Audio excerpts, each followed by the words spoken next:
Hi guys, magluluto tayo ngayon ng clay pot rice. So ito mayroon sausage dyan, 4 na sausage, liver sausage, tsaka pork sausage. Tapos ito yung duck leg.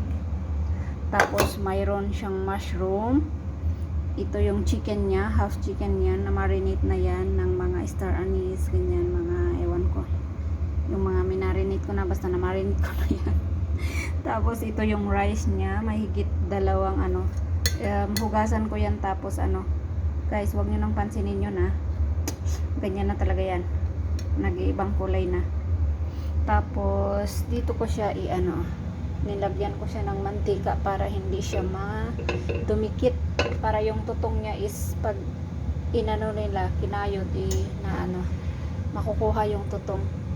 Tapos ito guys, yung pork liver, dagdag sa ulam nila with beef.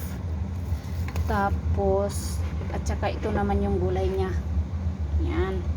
Tapos ito naman yung pinakagulay ko, mais.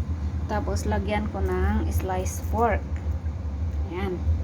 Tapos ito naman yung sabaw, yung lotus root. Mamaya ipakulo ko ulit mamaya yan. Alam nyo ba guys, na dalawa lang sila kakain. Kaso lang, syempre, dadamihan kong magluto kasi sa amin na din ni ate. Ayun, ito hindi nila mauubos. Ito siguro dahil favorite nila ng ng duck leg. Ayan.